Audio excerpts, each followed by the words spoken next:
Wednesday. So, as is my custom at least, right? I apologize for getting it up kind of late over the weekend. It was, you know what?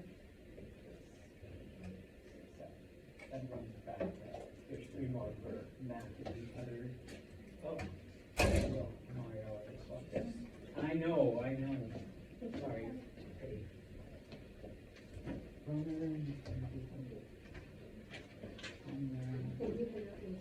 Yes, you will not stand up. There we go.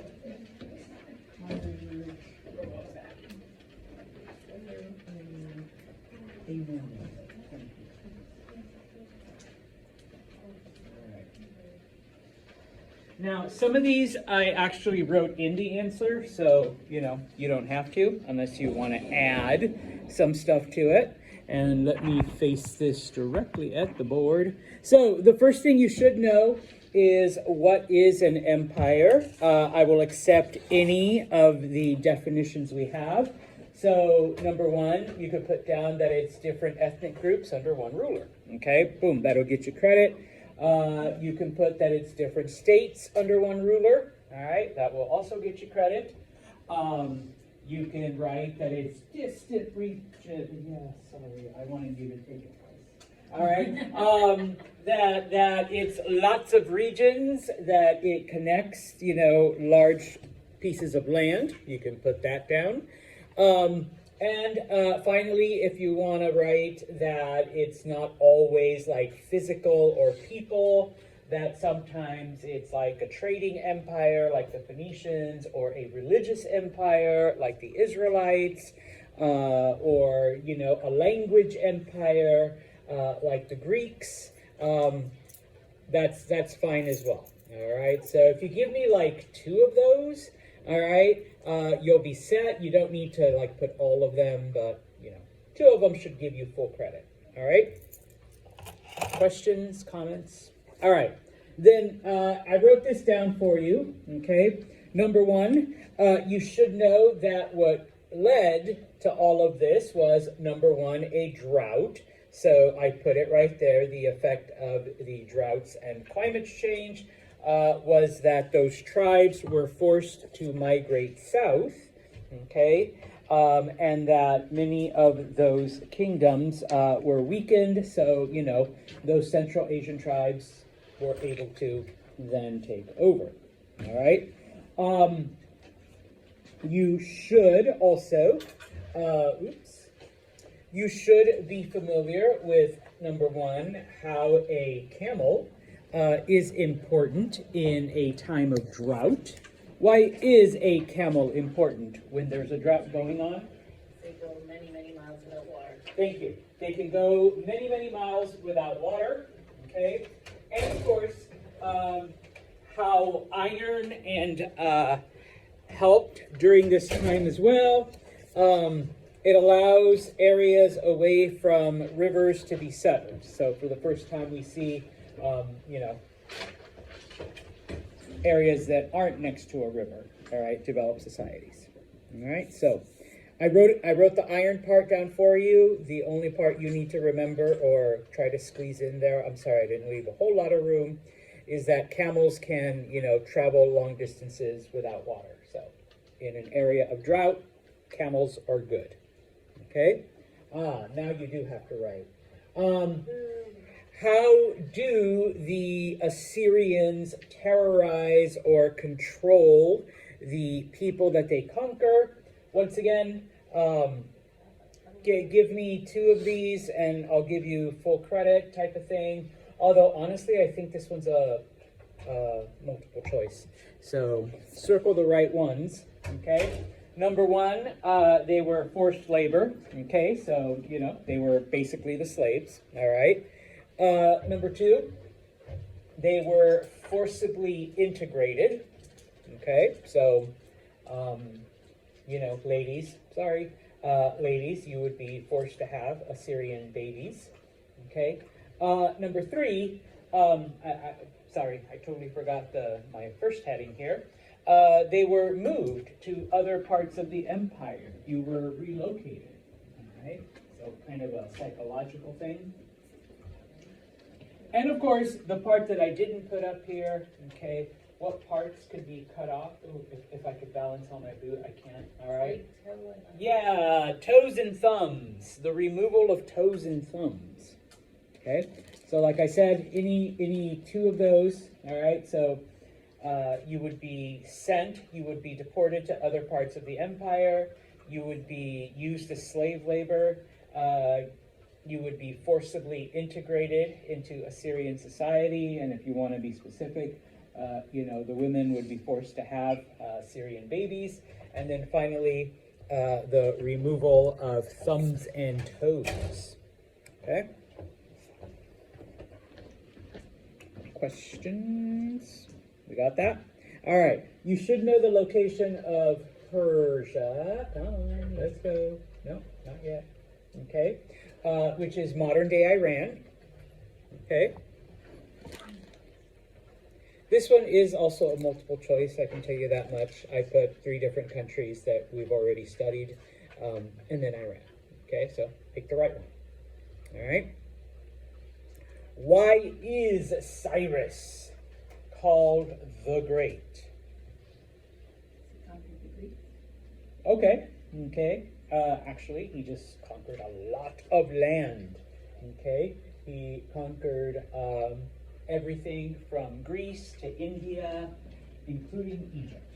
Okay, if you just tell me he conquered a lot of land, all right, I would happily accept that. But if you want to say, oh, he conquered Greece, from Greece to India, and then south to Egypt, boom. Okay. In addition, he liberated many of the people that had been, taken by the Assyrians.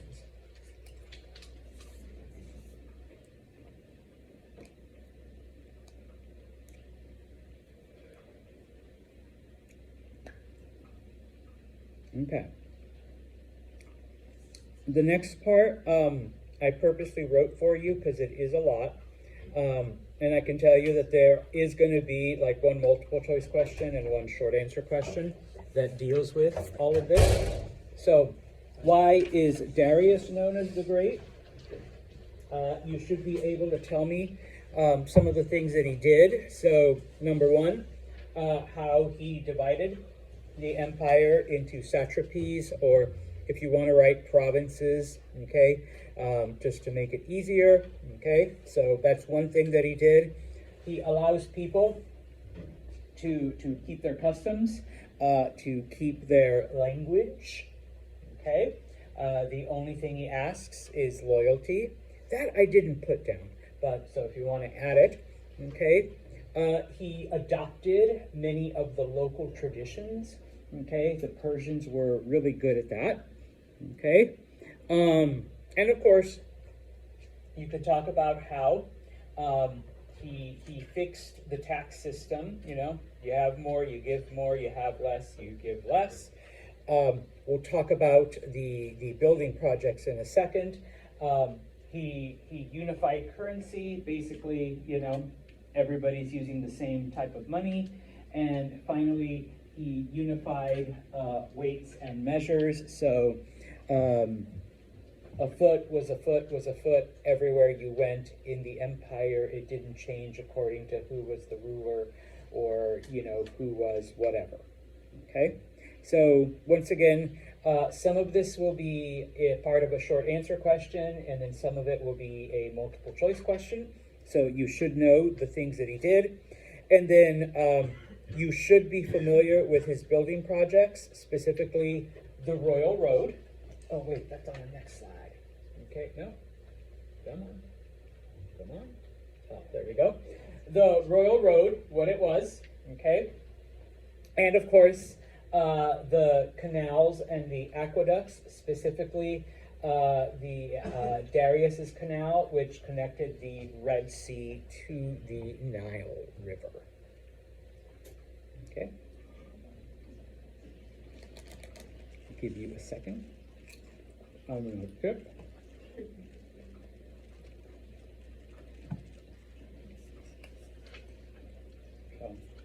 connected registry to Nile.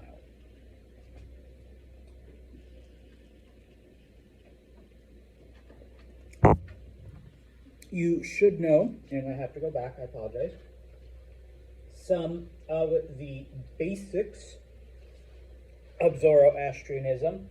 Number one, and most importantly, what type of religion was it? Starts with an M. Monotheistic. It was one of the, not the first, but one of the earliest monotheistic religions. Okay? If you want to give me the name of the god, that's fine, but as long as you tell me that it was monotheistic or one of the earliest monotheistic, boom. Okay?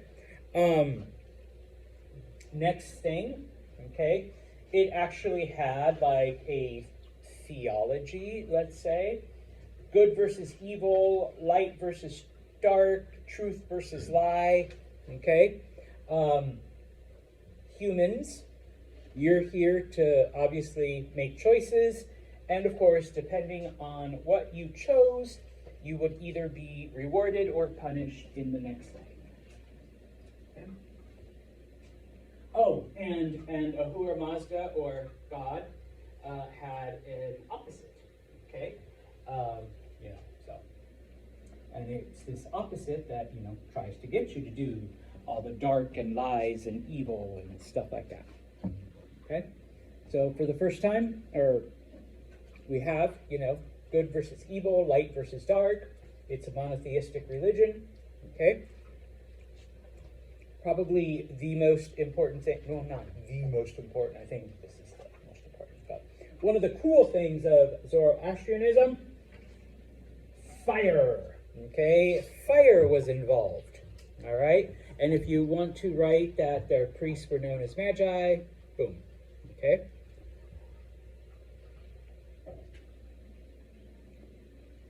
Questions, or does anyone need me to go back to the previous slide? And then, of course, the next question, how did Persians dispose of their dead? Even though they did believe in an afterlife, it was only your soul that went. Your body didn't.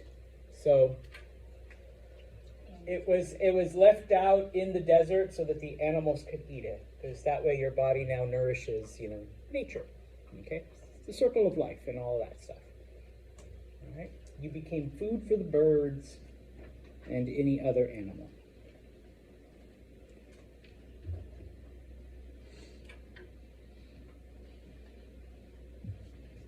Okay, then let's look at the Greeks. Okay,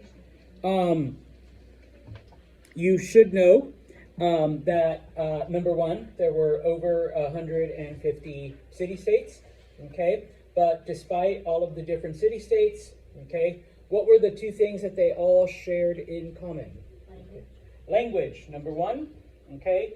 And while religion is like the best choice of words, if you put culture, that's fine, because some of them, they did have very, very similar cultural beliefs, although, once you got down to it, though, there were some big differences in some of them, okay? But language and religion, okay? And what were the two most important of the cities? Sparta and Athens, and they're the two that we study. They were usually the two that were always fighting each other, and they were basically opposites in just about everything. All right? So, language and religion is what they shared in common, despite all of their differences. And the two most important of the cities, Athens and Sparta. Okay? I told you this when we were actually doing it, that I was going to ask you to remember three major battles. Okay, so number one, the Battle of Marathon. Where are you, Marathon? Here that is. Okay, you should know that Athens wins. If you put the Greeks win, that's fine. All right, but Athens wins. Okay, and the result, Persians leave for 10 years. Okay, so Athens wins. If you write Greeks, that's fine, but Athens wins. Persians leave for 10 years.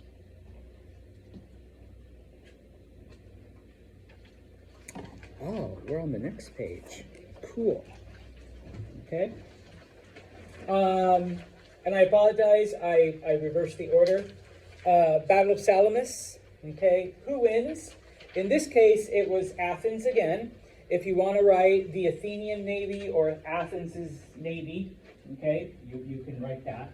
All right, but Athens wins. And the result is that this ends the war, the Persians leave, they sign a treaty, they sign a truce, however you want to word it. They had to kick their butt twice. Just to Okay, yeah. Okay, so it's significant, because it ends the war, the Persians leave or they sign a peace treaty, however you want to word it, okay?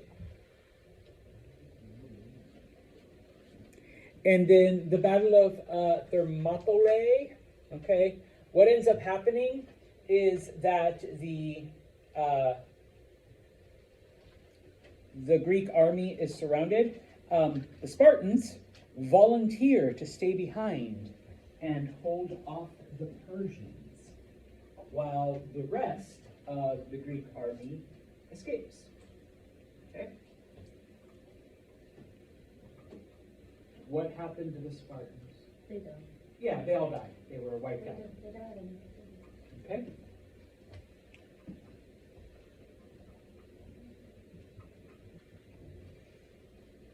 So, Spartans stay behind, hold off the Persians. Greek army escapes. Spartans are completely slaughtered, or all die. Okay? Good.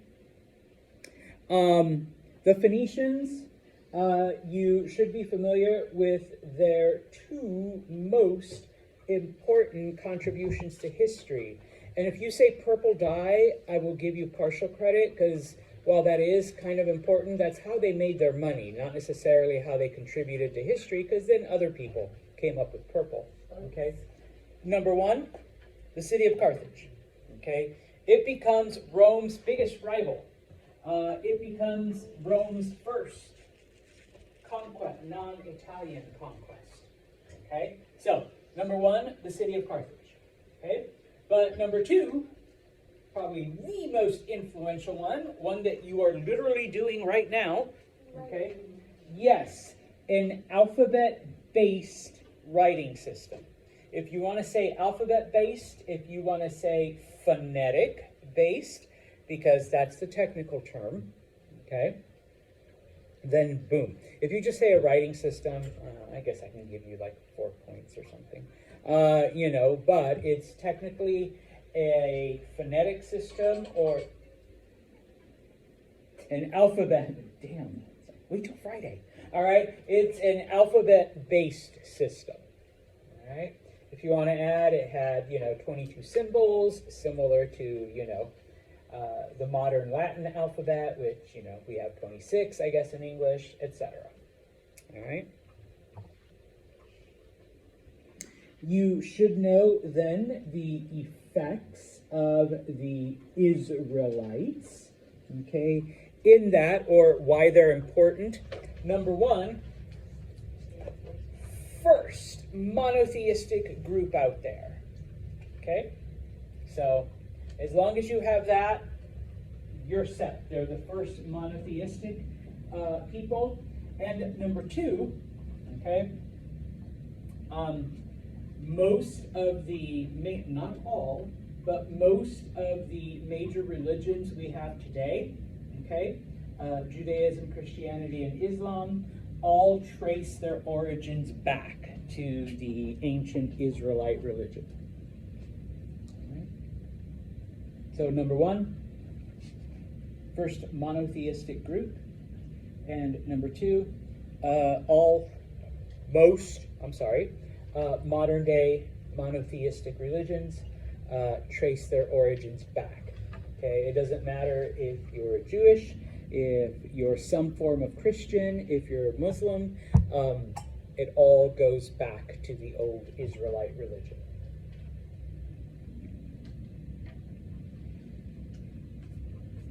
All right. The next one I kind of combine. between what's in chapter 4 and what's in chapter 5.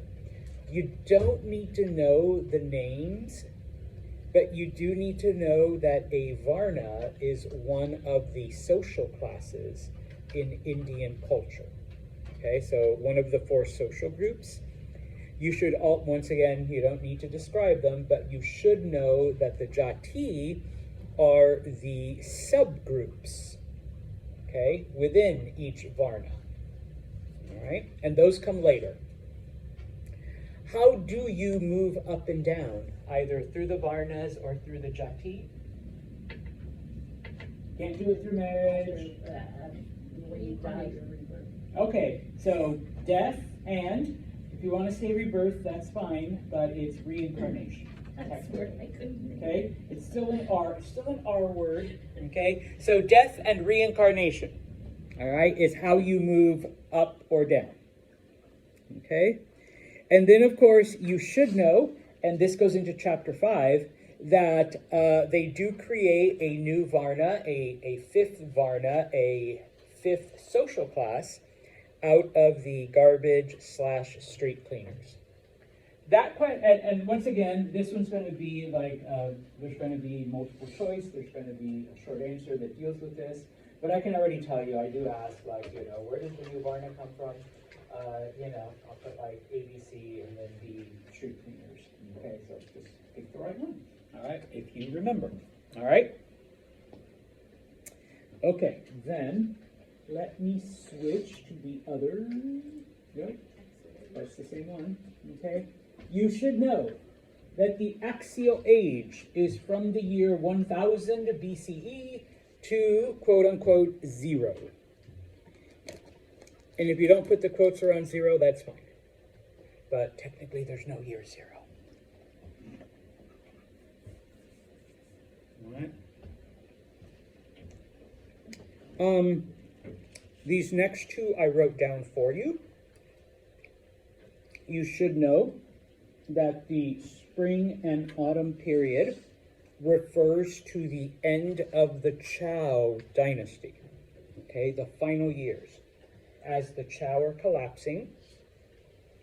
And you should know that the Warring States period, okay, is that time of civil war, okay, where, you've got all kinds of groups fighting each other, but that the eventual winners are the Qin dynasty.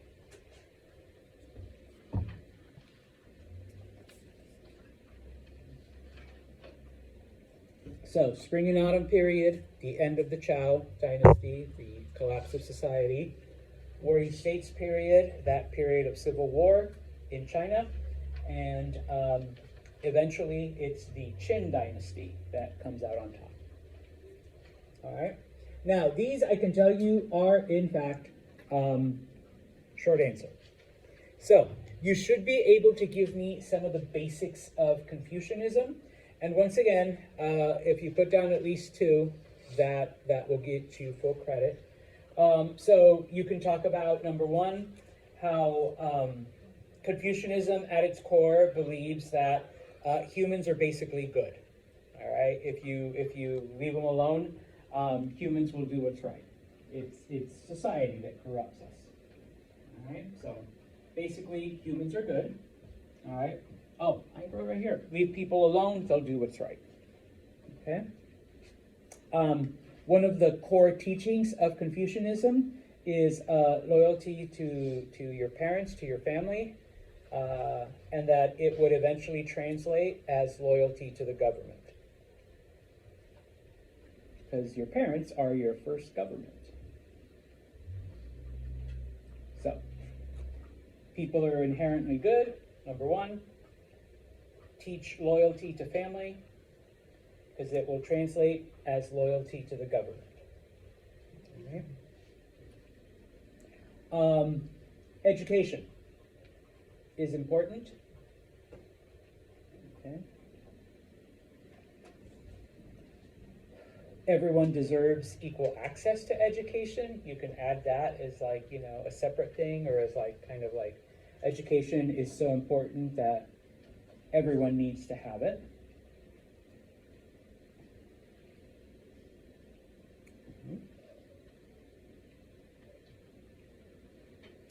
And that's basically it. Okay. You don't really need to tell me, oh, you should also practice, benevolence and, certain rituals, I'm just asking for some of the core beliefs. Okay. So, once again, importance of education, access to education, okay, loyalty to your family, because that translates to loyalty to the government, and that at their core, people are basically good. All right? When it comes to Taoism, any one of these examples, okay, be like melting ice, be a leaf floating in the wind, go with the flow, all right? Don't fight the universe, okay? Because basically anything that happens in your life is just the universe trying to fix itself, okay? If you want to add, there's light, there's dark, cold, there's hot, rain, there's sunshine. So yeah, you're going to go through periods of whatever, because then that way you'll get to go through periods of good, okay? Accept the world, don't try to change it. All right. And the last one should be the easiest. All right, legalism. Obey the law. Huh? Obey the law. Kind of. But yes, humans are evil. Humans are scum.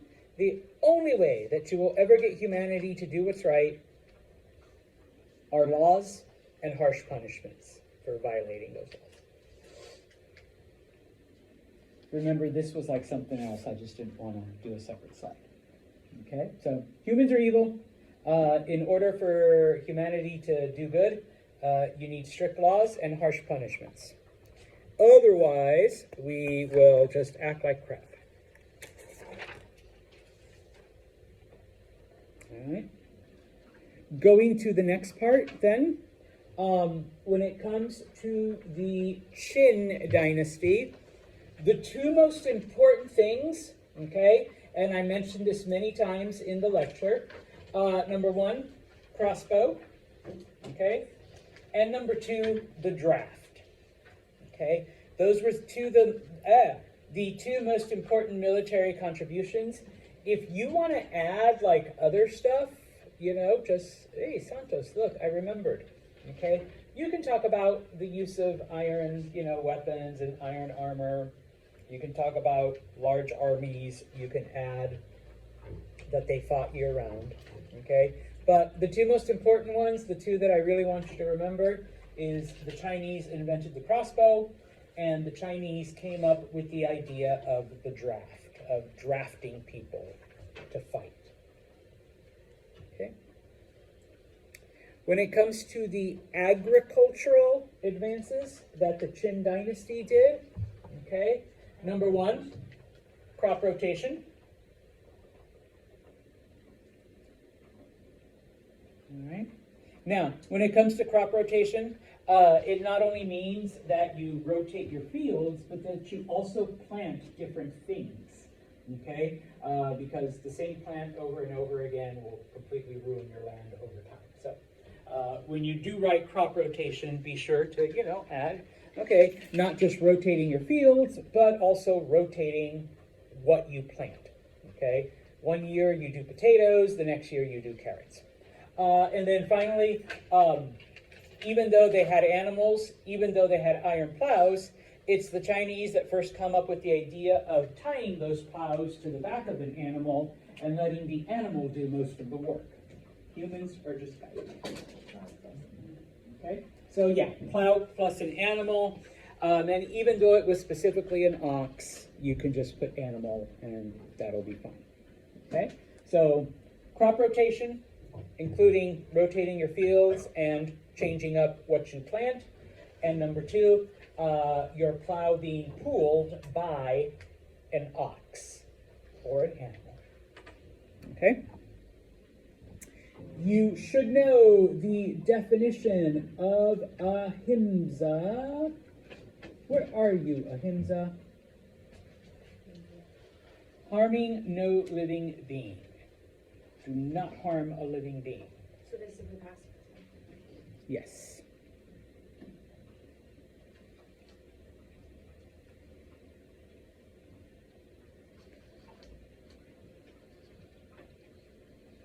I don't know if we actually did this in class because I know it's not in the notes, but it is in the reading. Does anyone know what the Buddha means? The enlightened one. That one's a multiple choice question. I already did it. So Buddha means the enlightened one.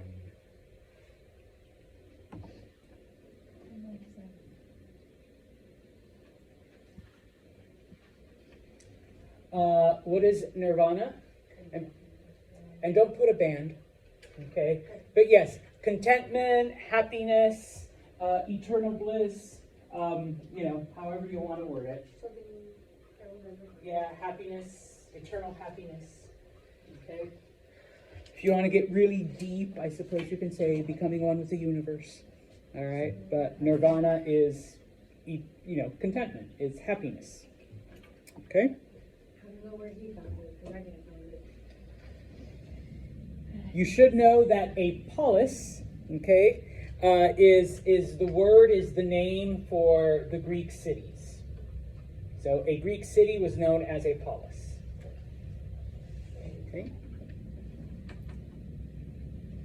We are almost done. Okay. I had to cut out, some of the, although, I do kind of bring up a little bit of Athens and Sparta. But I guess I wanted to focus more on the philosophers. So you should know that, and once again, I can tell you this is a short answer. Give me, like I said, a couple of these things. So for Socrates, you should know that, he number one, question everything. Okay? He taught about ethics and morality. More important to be a good person than to be a rich person. Okay? What is the meaning of life? Why are we here? What is our purpose? Okay? And if you want to add that he was a teacher, that's fine, but any one of these, okay? What is the meaning of life? What is the meaning of our existence? What is our purpose? He taught about ethics and morals. That basically it's better to be an honorable person than to be a rich person, okay? And of course, always question. Always, always, always question. Plato. The two important things here, okay? One of them, if you give me at least one of them, I will give you credit. He wrote an essay called The Republic, where he talks about the perfect city and how in this perfect city, everybody has a job. There's the leader, who is your philosopher king. There's the followers, okay, that do their thing. And if everyone follows their role, then, you live in perfection, all right? The other thing that he taught was that there are actually two realities. One of them's perfect, the other one isn't. We live in the flawed copy, and that is the purpose of our existence, is to make this flawed copy into the perfect one.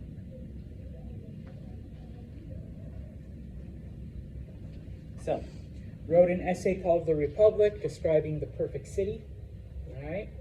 Some people are meant to be leaders, some people are meant to be followers, and if everyone does their role, then everything's perfect. And then, of course, our reality is the flawed copy of the perfect world, and it's our job as humans to try to make this flawed copy into the perfect copy. Finally, Aristotle. He was more of a scientist, so give us the scientific method. Come up with a problem, write down your data, make observations, write down your data, come up with a conclusion that either proves or disproves your hypothesis, okay? Type of thing. You can't just make up shit like, yeah, we live in a flawed reality, and then above us is the real reality. No, he's like, all right, let's prove it. Okay, let's, collect data. You know, where's your evidence to any of this? All right? You wrote scientific method, would you accept that? Yeah. It's basically what it is. All right, now, unfortunately, we were not able to get to the last part in our lecture, so we'll have a mini lecture right now, showing you specifically, okay? First off is the Chavin, who lived in modern-day Peru. The only thing I'm going to ask you is the crops that they brought about, okay? Does anyone know what maize is?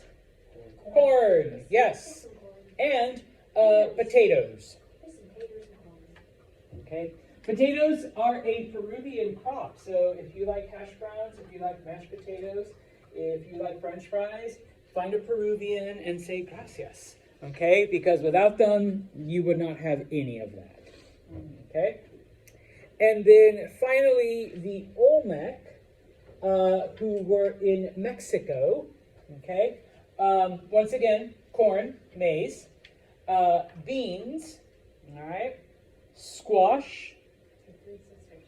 and finally, does anyone know what we use cacao for? Chocolate. Chocolate. So my people say you're welcome.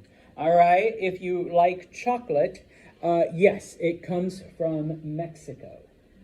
I like it, I just can't have it. Oh well. Me either.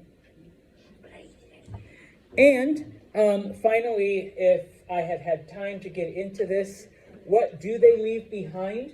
Because the Olmec civilization literally disappeared. Like, we really don't know what happened to it. The only thing that they left behind, That was a head. 17 of them, giant heads, statues of giant heads. Yeah. We're not sure if those were their kings, their gods, or just like an average person, but they were found like spread throughout the area. This is Dave. Okay, so yeah. And like I said, it collapsed and we really don't know why. All right? It broke, and we don't know why.